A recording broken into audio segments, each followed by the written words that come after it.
Hello and welcome back to the channel. My name is Eddie Jennings from EJSLLC.com.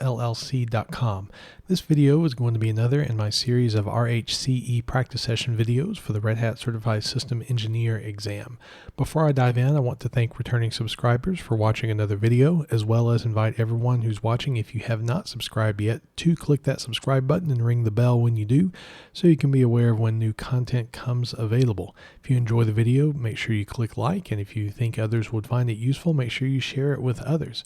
So this video is going to be another practice session for RHCE, and again, these practice sessions are not designed to be, authoritative information, nor are they designed to actually be tutorials, but rather it's an opportunity for me to talk about the objectives, to do a bit of a self-assessment to see, if I'm prepared for the exam on these objectives. And ideally, at the end of these videos, I feel pretty confident about the examples I've done and the things that I've said about the objectives. And if that's not the case, then that tells me I need to go back and do a bit more practice before I actually take my exam.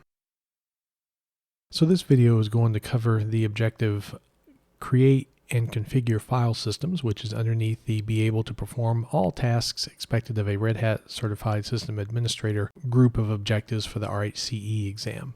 So as with some of these other videos, really what this is, anything that you can do on the RHCSA exam, or you would know on the RHCSA exam, you need to be able to know for the RHCE exam. So their first set of objectives really are just the objective headings for RHCSA. So I'm going to go through these pretty quickly. If you are looking for kind of a slower paced practice session where I dive into the RHCSA objectives a bit more, you might want to check out the RHCSA practice session list, which I will link in the video description, and also there should be a little pop-up somewhere around here in the video you can click to be able to check out those practice session videos.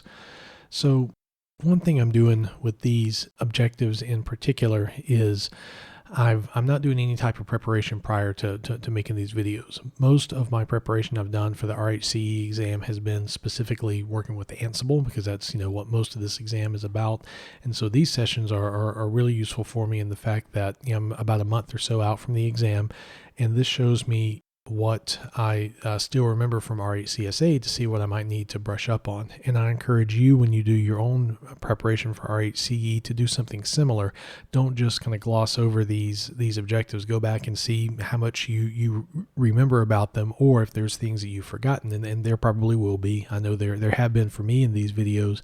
Do you know how to find the information within the provided documentation? Because remember, on these exams, you will have access to man pages. You'll have access to user share doc. So make sure that you're using those and make sure that you know how to use them, so that way if you do forget something, that you can look it up. This particular objective set today, the create and configure file systems, this is the part of RHCSA that included VDO and Stratus, and I can tell you right now at the start of this video, there's going to be some things that I have likely forgotten about VDO and Stratus, just because it's stuff that I don't touch all the time. But let's see how well I do with some of these objectives. So I have my Red Hat Enterprise Linux workstation here, and the first objective in that create and configure file systems from RHCSA, which would be a part of RHCE, is to create, mount, unmount, and use vfat, ext4, and xfs file systems.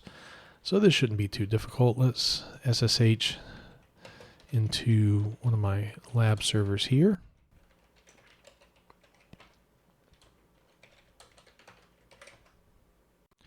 All right, and I have an additional block device on this server that we can use for making our file systems. So I'm going to need to install gdisk, because I want to use GPT partitions. So sudo dnf install gdisk, do -y because I know that's the name of the package. That'll speed things along just a bit. All right, it's almost done. There we go. So we're going to do gdisk, or sudo gdisk rather, on dev vdb. I know that's the other block device.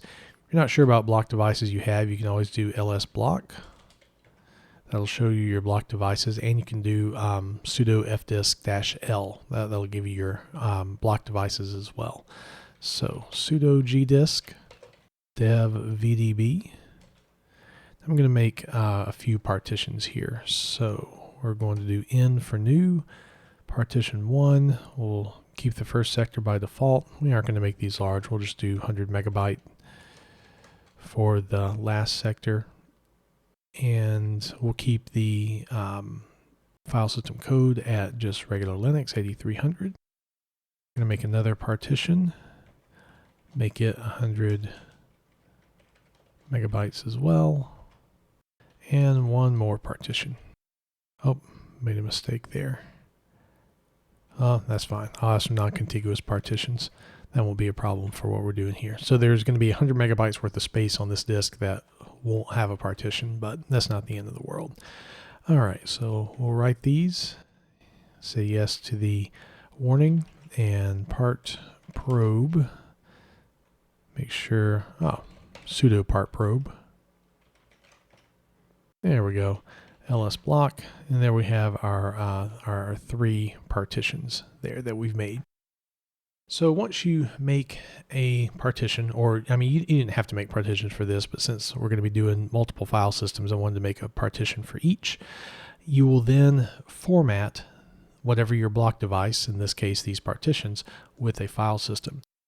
You can also do that with LVM volumes. If you notice up here under VDA, we have a couple of LVM volumes. Those will also be block devices that you can format with file systems. So we're going to start with VDB1, and we're going to do the vfat file system. vfat is a file system that you can use, or really the FAT file systems are file systems you can use both with Linux as well as Windows systems. So the command we're going to be using for this is the makefs command, and you can take a look at the man pages for that real quick. And you can either do makefs-t for the type of file system you want to use, or if you notice here at the bottom, you have several makefs dot whatever. And that's typically what I do. Is basically doing the -t part of makefs for you. So we're going to make our vfat file system. So sudo makefs.vfat. We're going to do dev vdb1. What? It can't find it. Well, we should be able to do vfat. Let's try this using the -t. mkfs -t vfat dev vdb1. All right, so that proves what I was thinking before. You know, basically the -t is telling you to do makefs vfat. So let's say this happens on the exam, and you can't do this. One nifty little command you can use here is dnf. You can use yum as well, and we'll do dnf what provides makefs vfat. And this should tell us the package that we're going to need for this. Now, the error that it's talking about is there are some things with your subscription manager that you need to be root to be able to do. Now, just using DNF is not one of those, but there are some there are some certificates related to your subscription manager that will periodically be updated. All right, so DOS FS tools is what we need for the makefs vfat. So let us copy this. And since we're in a workstation using a terminal application, you can do copy paste pretty easily with this. So sudo dnf install, and we want to do, well, I thought it copied. There it is. DOS FS tools. I'm not going to do -y because I'm curious to see what all this pulls. Now, one thing to remember on the exam, if you need to install something, you're able to do that. If it's available in the Red Hat repos, then you should be able to get to it on the exam. Bash completion is a package I often install to be able to do tab completion with commands. So we'll install DOS FS tools, and let's try this again. So sudo makefs vfat dev vdb1. All right, that is much better. So we didn't get an error this time. And if we were to do block ID, sudo block ID, we see that there should be, yep, there it is. So dev vdb1, type ms-dos, you have the UUID, and there's our vfat file system ready to be used. So let's go and make our other file systems, then we'll do the mounting and unmounting of these.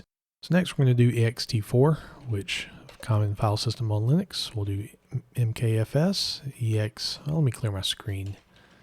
There we go. Sudo mkfs ext4 dev. We're going to put that on VDB2, or rather format VDB2 for that. And let's do xfs for the VDB3. xfs dev VDB3. All right, so now if we were to do block ID, sudo block ID, now we see our VDB2 and VDB3 file systems available for us. The next part of this is mounting and unmounting file systems. You can use the mount and umount commands for this, which basically the syntax for that is going to be, if I were to mount a file system, actually we're going to let's make some folders first, because file systems themselves aren't really useful. You need to mount them to a directory so you can put some stuff on the file systems. So I'm actually kind of tired of typing sudo for all this. I'm just going to sudo into root. Might not want to do that in a production environment, but this is a lab. This is for the exam, and remember the exam is much more concerned with is the task done? Does the task work? Versus, what's maybe the exact best practice to do a task. But we're going to go into our mnt directory, and let's make a couple of directories here. We're going to call one vfat, one ext4, and one, could have done that all as one command, but that's fine, xfs. Okay, now that we have these here, we can use the mount command for our file system. So let's start with vfat. So we can just do mount, and the file system we want to mount, which is dev vdb1, and what we want to mount it to, which would be mnt vfat. And if we were to do df-h, we see that dev vdb1, the file system, is mounted to vfat. I think there's a additional option for df that tells you the file system that's used. Let's take a look at the man page real quick. I want to think that there's one that shows that. Let's see, or so I thought.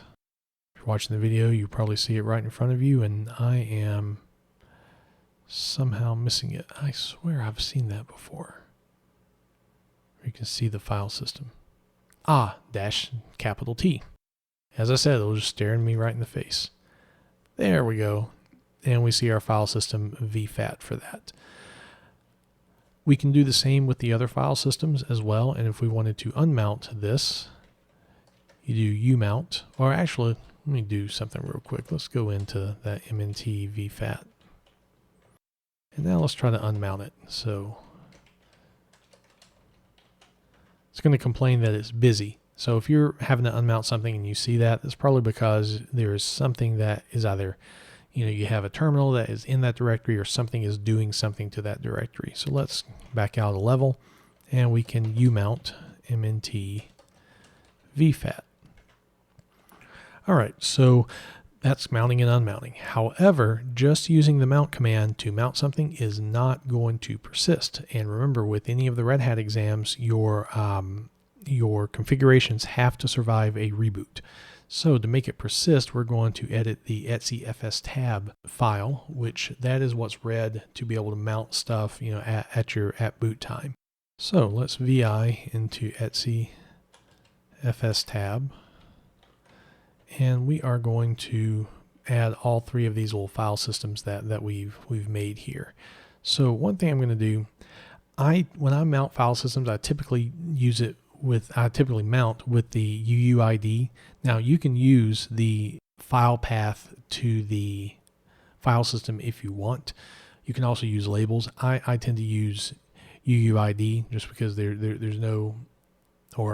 there's highly unlikely a chance of there being a conflict and the wrong thing being mounted, when etc fstab is read. So I'm going to add a line here, and this little thing I'm going to show you, if you're in a situation where you're not in a terminal window or a GUI like this, where it's easy to copy and paste because typing out that UUID is going to be a pain, you can use this in VI if you're in an actual console session and get that information into your document so you can easily, use it.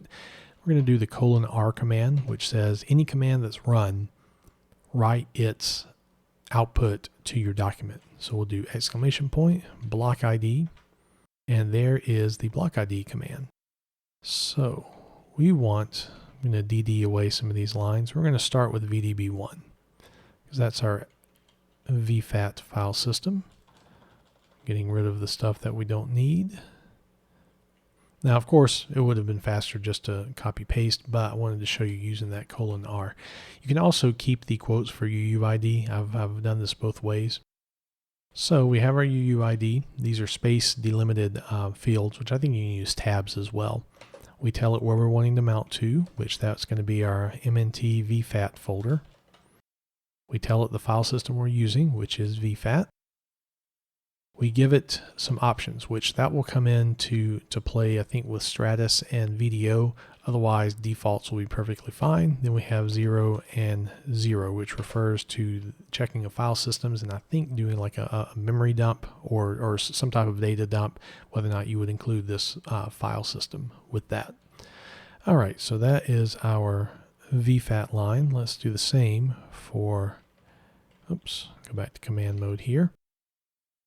Our ext4. So for this, just to save a little bit of time, I am actually going to copy this, go back to insert mode, paste that in there. So we're going to do mnt ext4. File system type is ext4. We're going to use defaults, plural, 0, 0. And we'll do the same for our XFS file system. Copy that. MNT XFS. XFS is the file system. Defaults 0, 0. All right, and now we will DD away these lines that we don't need. So we have our etcfs tab done, and what we can do to go ahead and mount everything that's in there is use mount-A.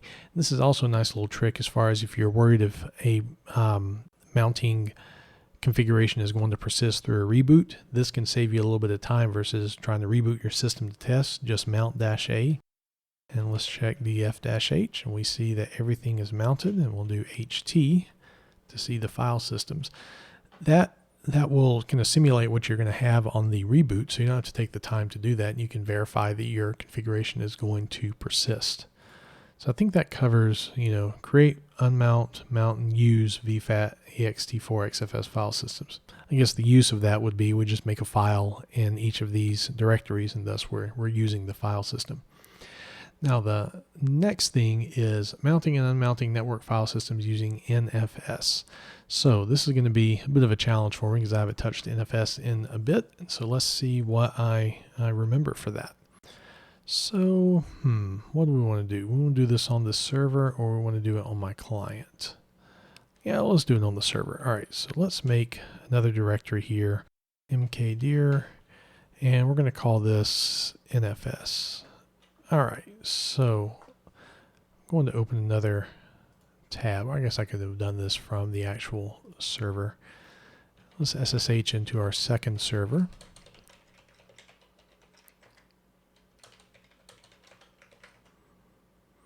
And we are going to install what we need for doing NFS. And I believe NFS utils is the only thing that we need for that. So sudo dnf install NFS utils. I think that's the name of the package. We'll find out soon enough.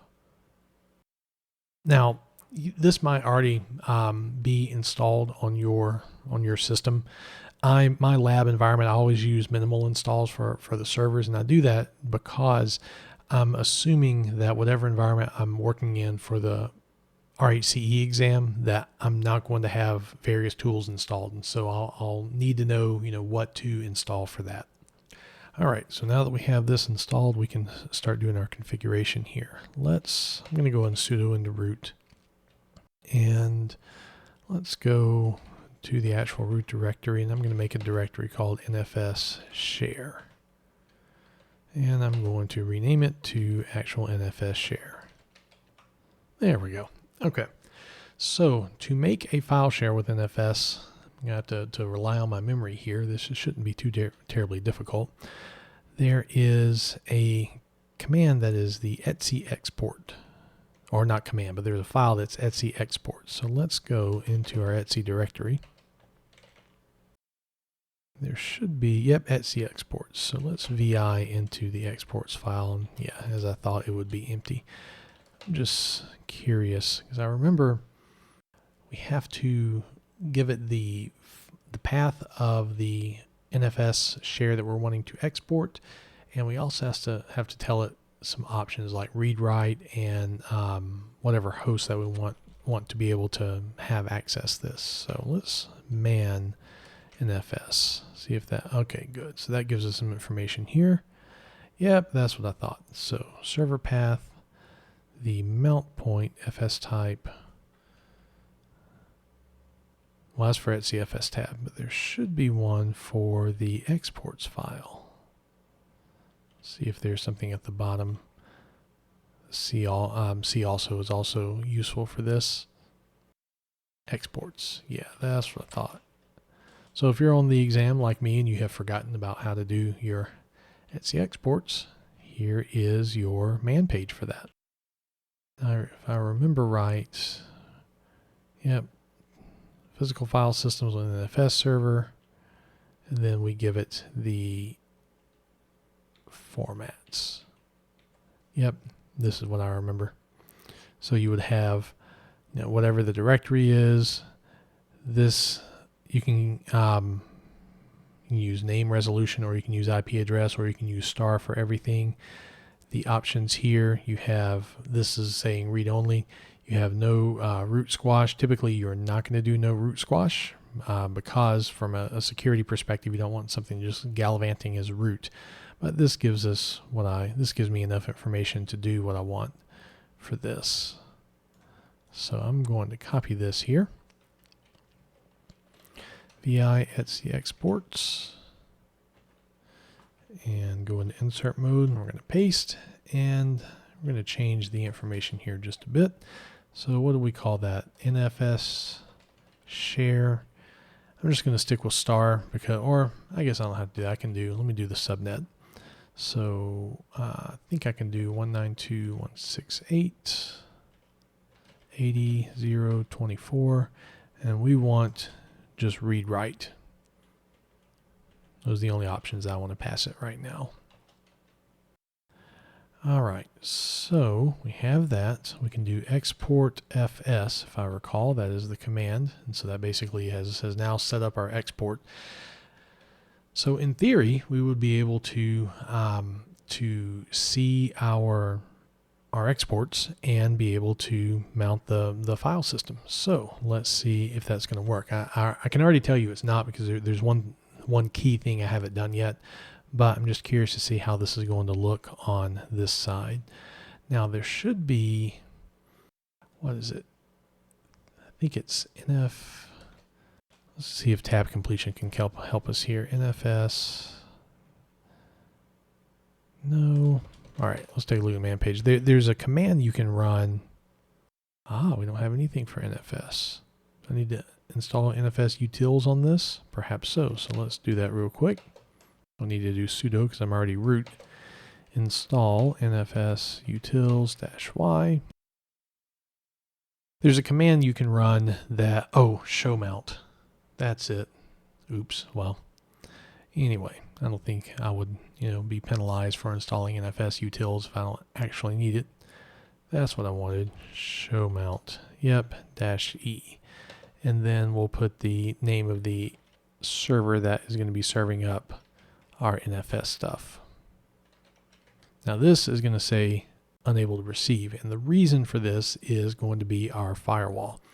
Now just to make sure, I think systemctl status NFS is all we need. Or is it NFS-server maybe? Yeah, so actually we need to start the NFS server service, so let us, but since this will be for our exam, we're going to enable it. I'm going to use -- now as a little shortcut to go ahead and start it because we want NFS running. And there should still be unable to receive because we need to add some firewall rules. So if I remember right, we need to give both NFS as well as RPC bind those services the away through the firewall. So firewall CMD dash CMD, and let's see if I can remember the list. I think it's list all services, perhaps. Let's do list all, see what happens here. Yep. So public and the services that it's giving. I can't remember the command for listing all of your services that are available. Let's take a look at the man page for firewall D, and is it get services? Yeah, get services, that's it.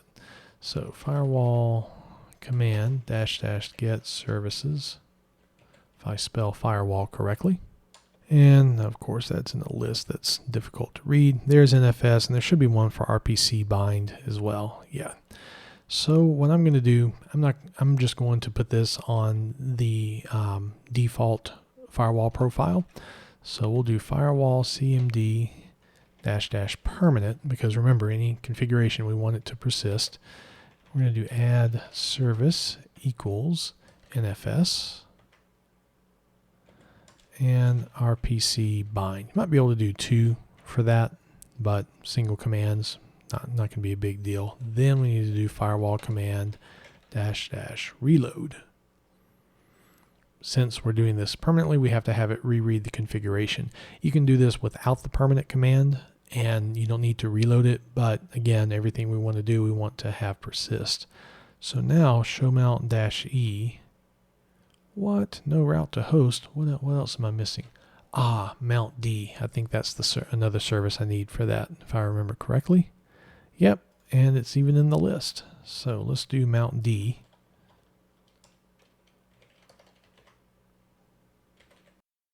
Reload that.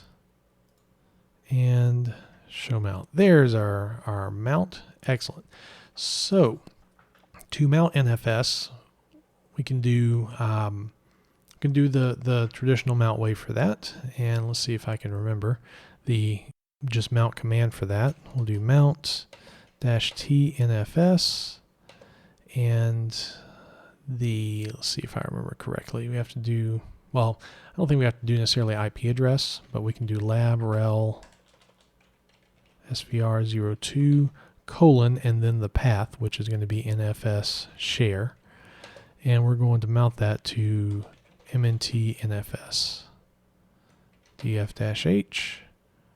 All right, so that looks good. Let's go into that directory NFS, and we're going to echo foo to test file. Permission denied.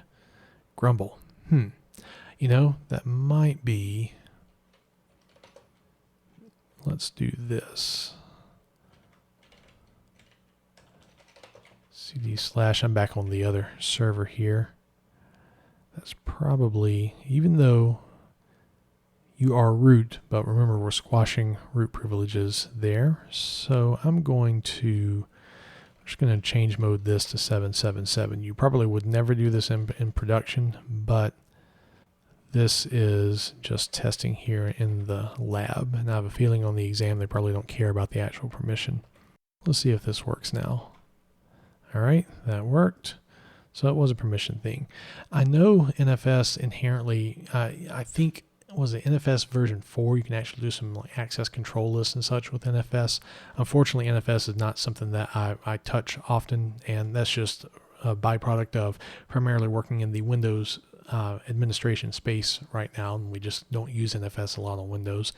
But it is something that I do need to spend some time with to learn the ins and outs of more.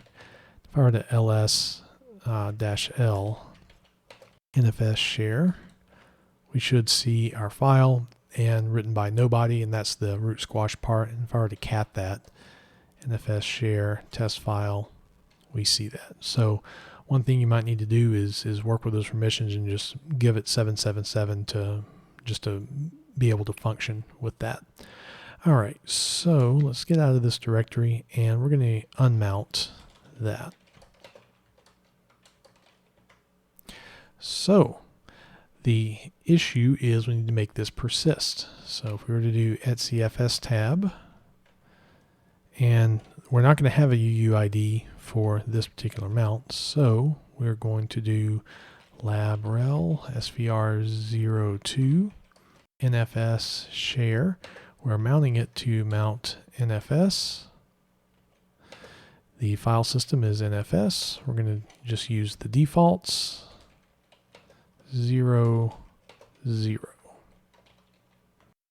Let's try our mount -A, df-h. All right, that mounted, and let's list what's in there.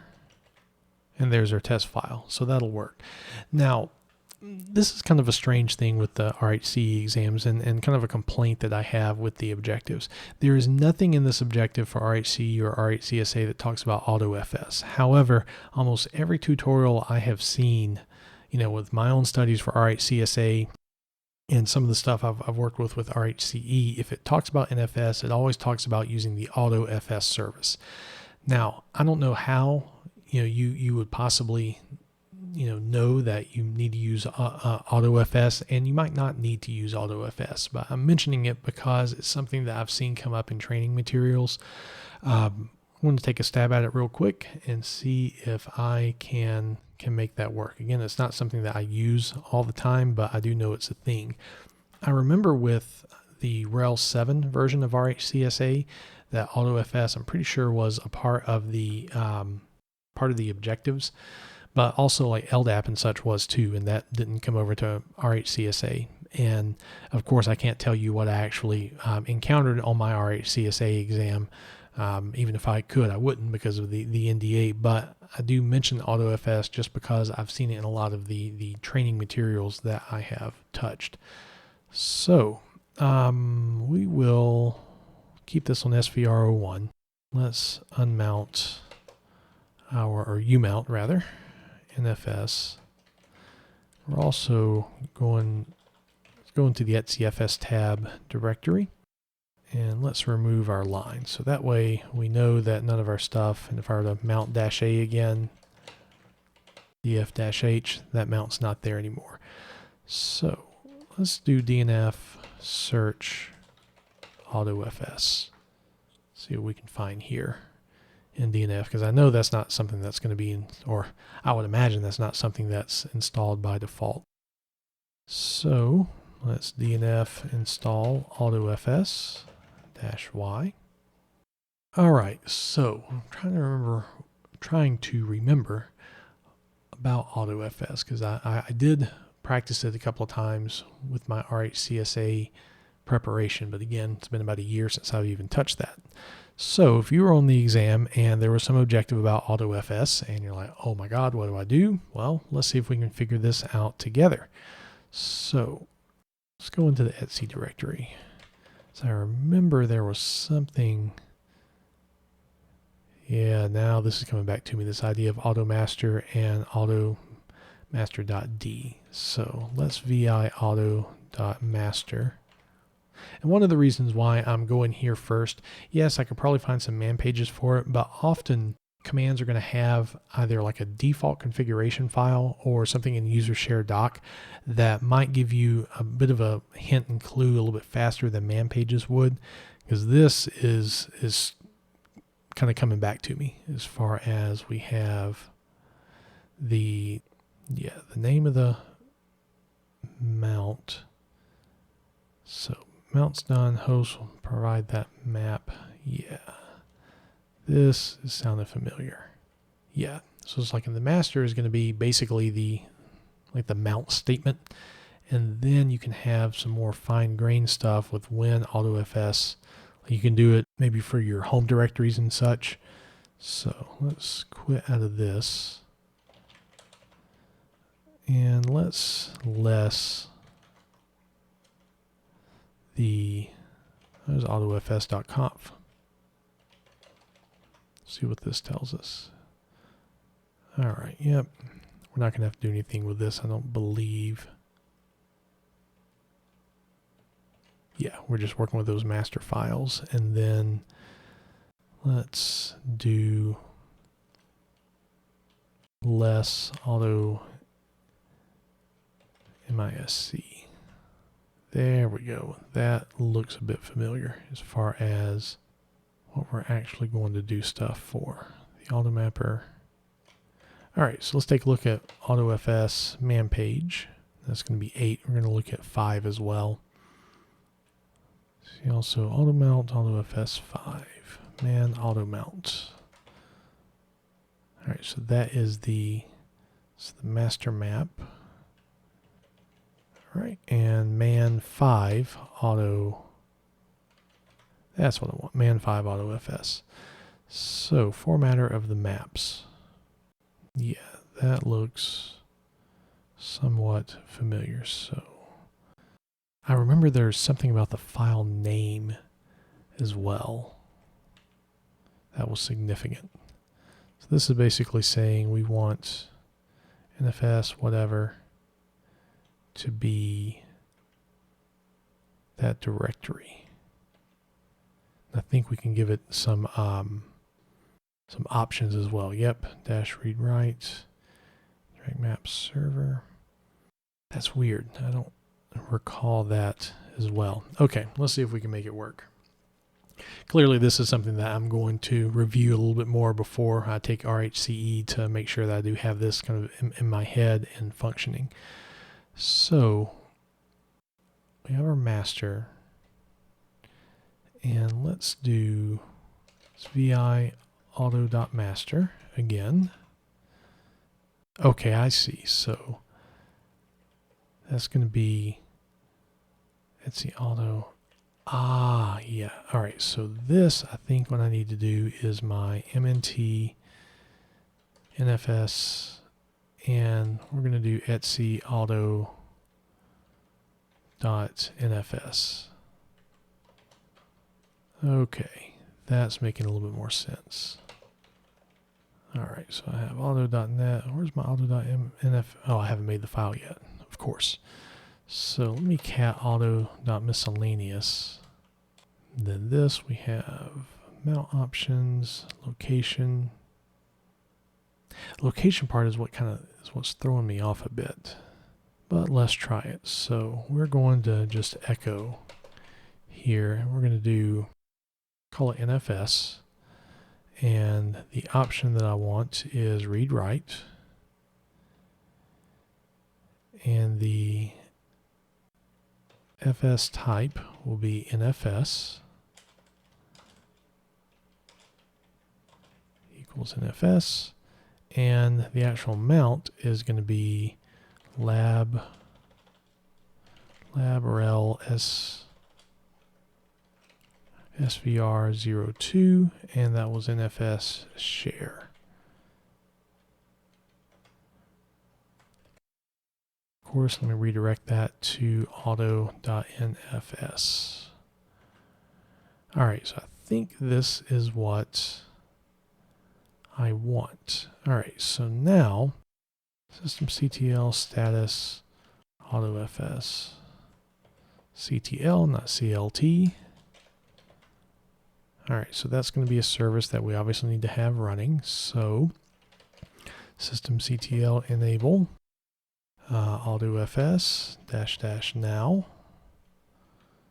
All right, df-h. There shouldn't be anything listed here yet, but I think the way this works, if I were to just go into that directory, then it's magically going to mount. So let's try this. NFS, nothing there. cd mnt into NFS.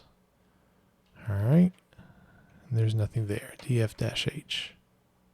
Okay, I'm not going to spend any more time on the NFS. Clearly, that's something that I need to review more, and I obviously encourage you to do that. One of the reasons why I mentioned these videos aren't designed to be tutorials is for this reason. They are practice sessions for me, and I try to give you the accurate information. But unfortunately for this, I'm going to have to go back and play with AutoFS. Again, there's nothing in the objectives about AutoFS, but I've seen it come up enough in various tutorials, especially when I was doing RHCSA, that I think it's worth having that in your head. So we're going to move on just a bit. So alas, AutoFS was a fail for me. So the next thing it talks about is extending logical volumes. So let's go back to our server 02. Let's make a logical volume real quick for this. So we'll do this based off of a partition. So we'll do fdist this time. Dev vdb db, there we go. New primary partition 1, first sector, last. We'll make this because this is a 20 gigabyte drive. We'll do a whole gigabyte for our, and then we want to do T for type, and I think 8E is what I need for LVM. Yep. Write this partition, part probe, ls block. There's our partition. All right, so we're going to make a logical volume real quick. So that will be pv create dev vdb1 and vg create.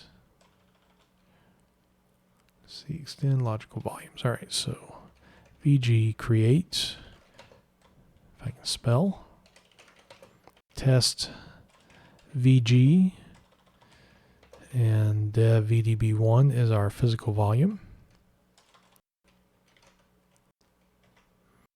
And lv create, we're only going to do this name test lv, and we are going to give it just 100 megabytes. Test vg. All right, lvs, and there's our logical volume. So we need to extend existing logical volumes. Well, doing that without a file system, very easy. If we were to do lv extend, the name of the logical volume, which this, I'm pretty sure we have to give the full path. We're going to try it once without it, but I'm fairly certain we have to give it the full path here. And -l, you can do this with lowercase l with extents as well, but we're just going to add 50 megabytes to it. That'll be, yep, logical volume path. So that's going to be dev test vg test lv. All right, and lvs. We see it actually says 152. If you remember, the volume groups have a particular size of their physical extents. So even if you want to add 50 megabytes, unless that is like an even number of physical extents, you're going to have, like whatever resultant size is going to be an even number of physical extents. So, and you can see 25 extents to 38 extents. Probably like 37.5 extents would have been 150 megabytes, but that is not an option. All right, so we have extended the logical volume. I'm going to go ahead and add a file system to this. So let's do XFS real quick. Makefs, XFS, and we're going to do that to dev test vg test lv. All right, so we've done that, and let's mount that. Make us a directory for mounting. And we'll mount that to XFS, df-h, and there's our mount. All right, so we're going to extend this once more, and so we already have a file system on this, and after you extend your logical volume, you'll need to extend the file system as well, if the file system supports that. And you can actually do that from the lv extend command. So I believe lv extend, I think it's called resize fs, is the, let's see, -r or -- resize fs. So let's try this here. Let's do our lv extend again. The name is dev test vg test LV.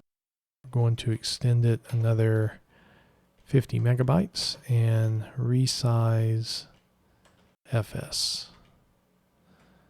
All right, so now df-h, and we see that the file system itself was resized. So there you go with extending existing logical volumes.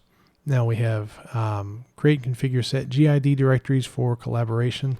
Let's see where we are time-wise in this video, because I think we're getting kind of long. Yep, we're at 48 minutes. I'm actually going to pause here. Quite frankly, my voice needs a little bit of a break. I usually don't talk for this long, even though my videos sometimes can ramble on, especially if they're tutorial in nature. And we will pick back up with the last 4 parts of the create and configure file systems. Real quick, I want to thank returning subscribers for watching a video, and invite everyone, if you haven't subscribed yet, to subscribe. If you enjoy the video, make sure that you click like. Feel free to leave comments, questions, critique, praise. I'll respond as I have, and you can make comments about, I didn't want to see you fumble through AutoFS. Go learn your stuff before your exam, Eddie. That's a perfectly valid comment. All right, so again, thanks for taking the time to watch, and I will see you the next time, and with part 2 of the create and configure file systems objective.